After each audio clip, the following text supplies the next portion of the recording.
It was a cold evening when it began. The rain drummed steadily against the window, and the dim light of the street lamp outside cast long shadows across my living room. I was curled up on the sofa, savoring the rare quiet. My days were usually filled with the chaos of work and a steady stream of emails, but tonight I had the luxury of peace. Until the knock. 3 sharp raps on the door made me jump. I wasn't expecting anyone, and at this hour it felt unusual. My small house was tucked away at the end of a suburban cul-de-sac, and unannounced visitors were rare.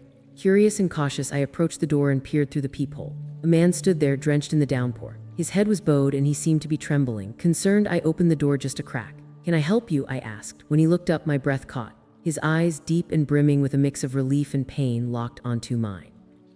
For a moment, he simply stared at me as though he couldn't believe I was real. "It's you," he whispered, his voice breaking. "Excuse me, it's really you, Anna. I've been searching for you for so long." The way he said my name sent a chill down my spine. His tone was intimate, familiar, but I had no idea who he was. "You must have the wrong person," I said firmly. "I don't know you." His face crumpled as though my words had physically hurt him. "You don't remember me? Anna, it's me, Daniel."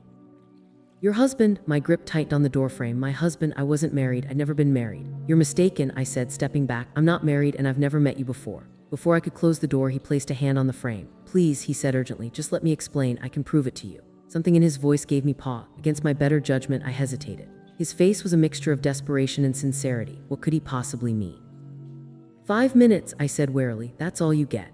He stepped inside, dripping water onto the hardwood floor. I grabbed a towel from the hall closet and handed it to him, keeping my distance. As he dried his face, I studied him. His features were striking, a strong jawline, high cheekbones, and those piercing eyes. There was something oddly familiar about him, but I couldn't place it. "You think I'm a stranger," he began, his voice steady now. "But I know everything about you.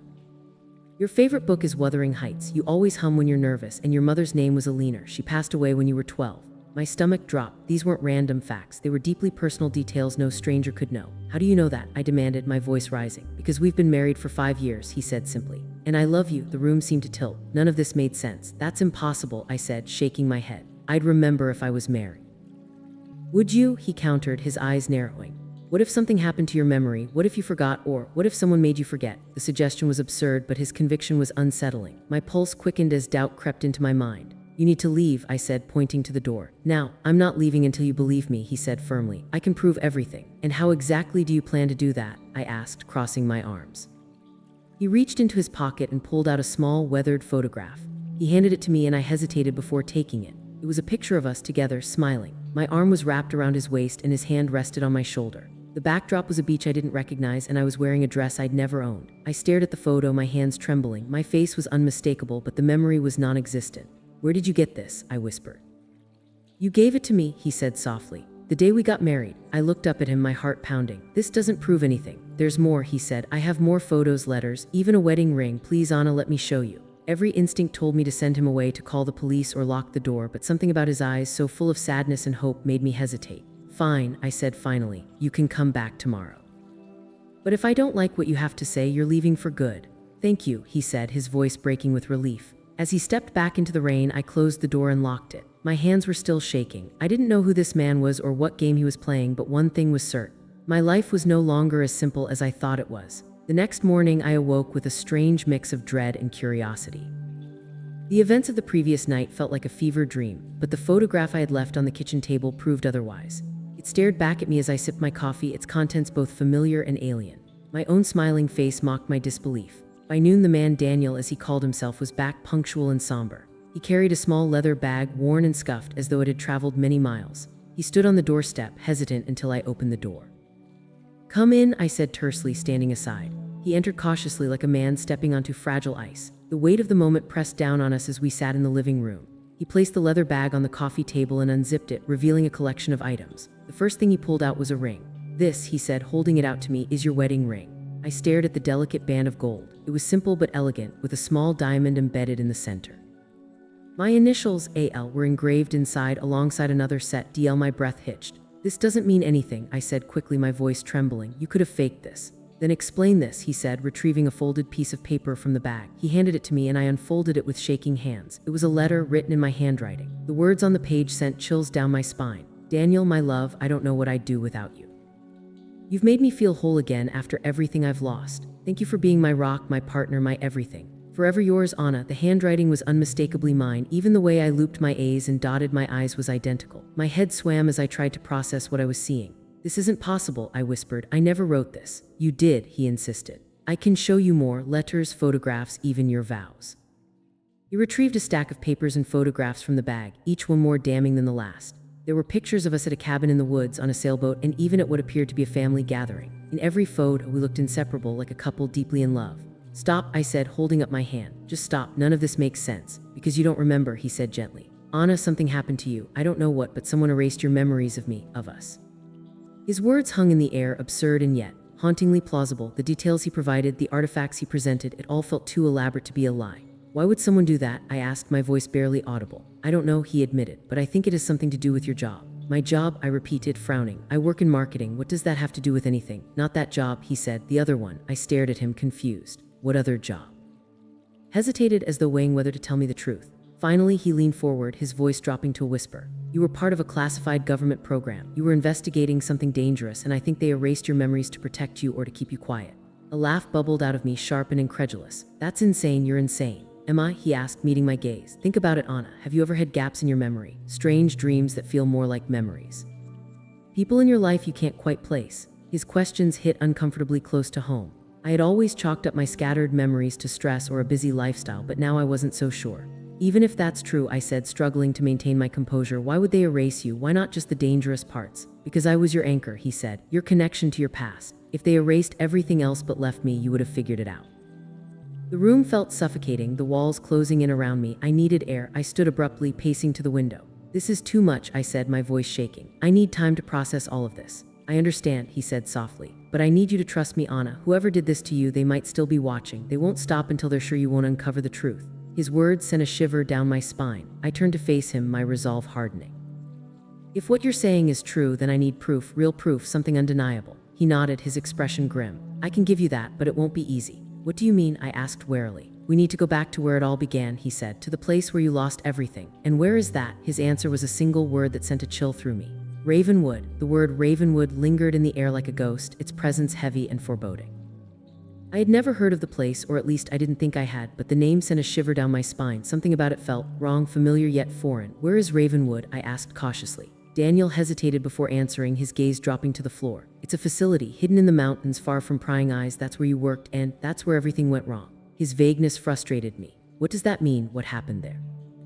He sighed, running a hand through his hair. I don't know everything, but I know it's where they took you after the incident. You disappeared for weeks, and when you came back, you weren't the same. You didn't remember me, you didn't remember us. I swallowed hard, my pulse quickening. And you think this Ravenwood place has the answers? I know it does, he said firmly, but getting there won't be easy. It's not exactly open to the public.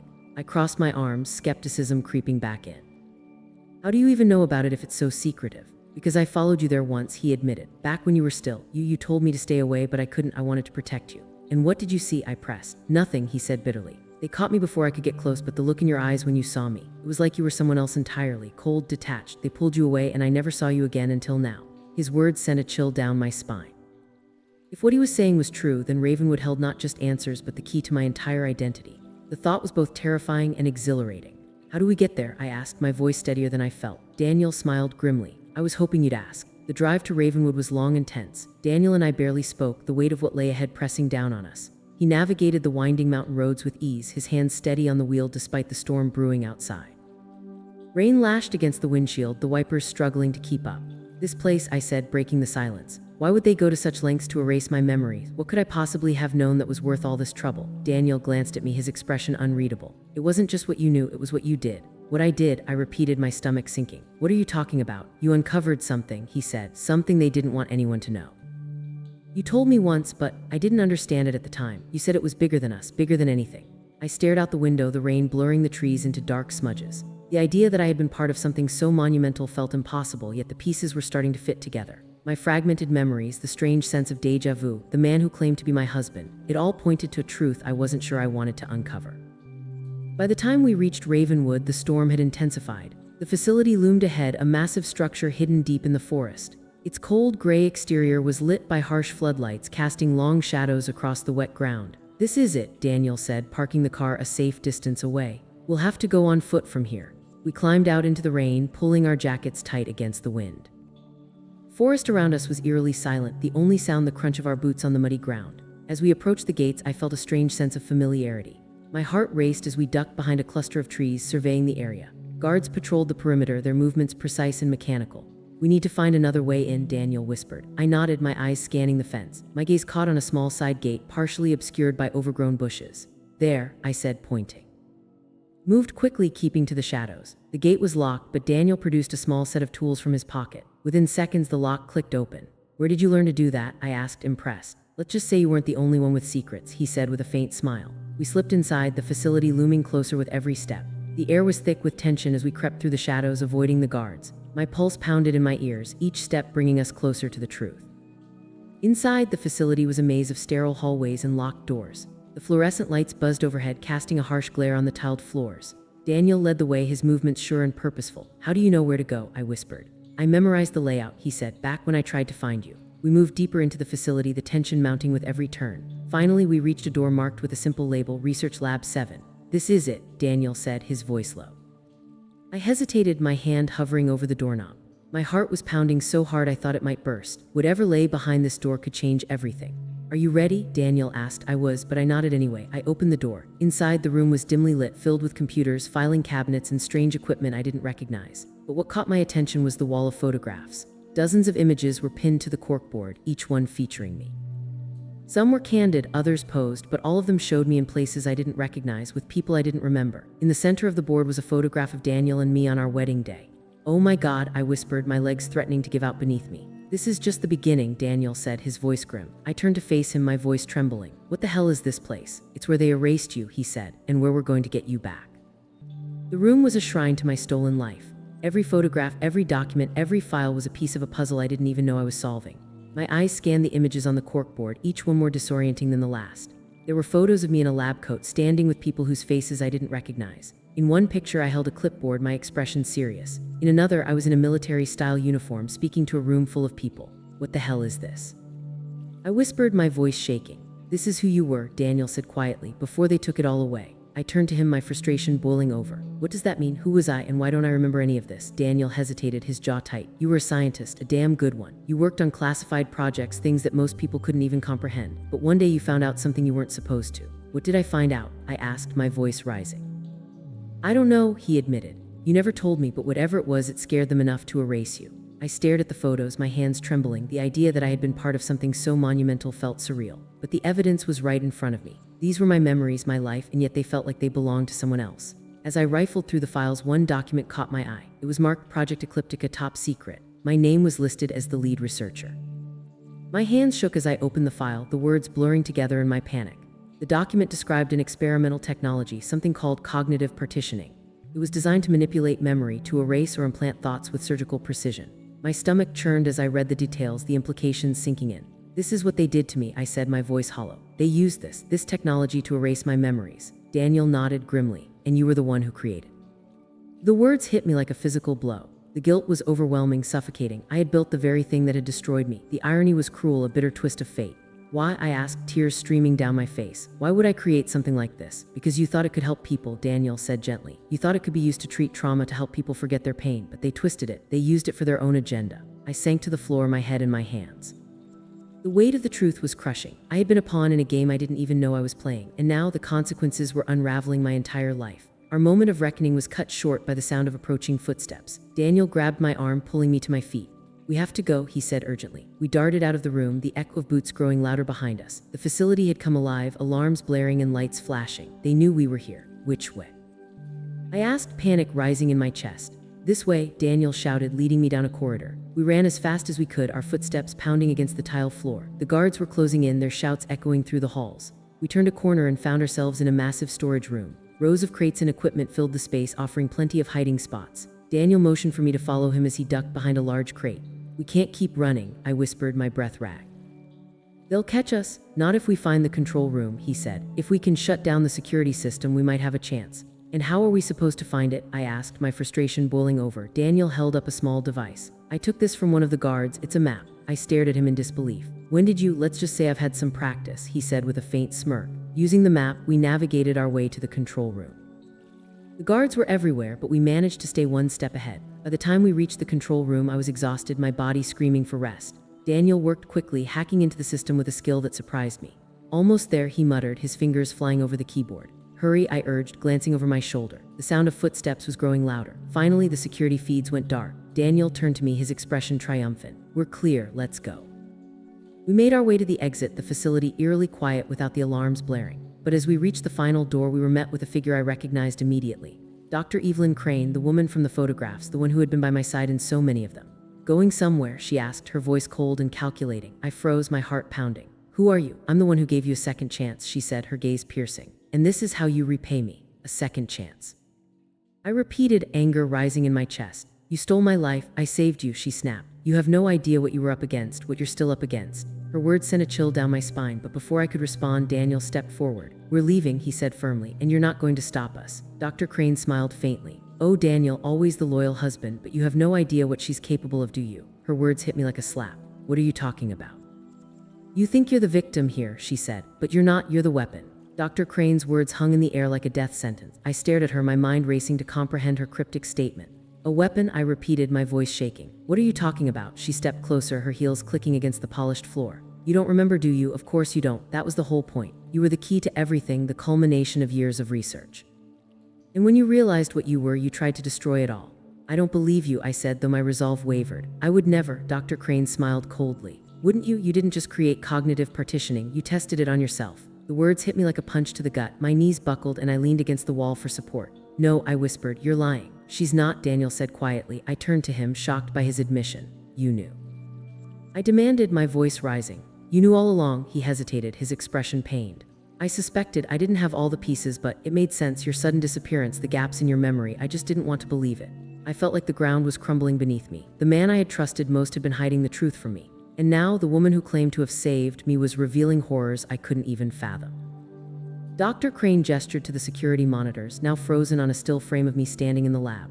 You volunteered for the procedure, thinking it would protect the world from what you created, but you underestimated us. I shook my head, tears streaming down my face. Why would I do that? Why would I erase my own memories? Because you were scared, she said simply. You knew too much. You realized that knowledge like yours couldn't exist without consequences. Then why am I still here?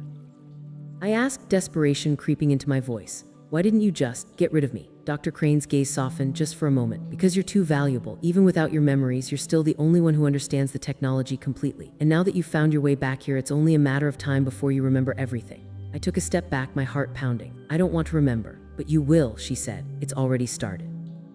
Flashes, the fragments, they're the beginning, and when it all comes flooding back, you'll have a choice to make. I didn't wait for her to elaborate. Grabbing Daniel's hand, I bolted for the door. Dr. Crane didn't try to stop us. Instead, her voice followed us down the corridor. Run all you want, she called, but you can't outrun yourself. Her words echoed in my mind as we made our way out of the facility. The cool night air hit my face like a slap, and I gulped it in, trying to steady my nerves.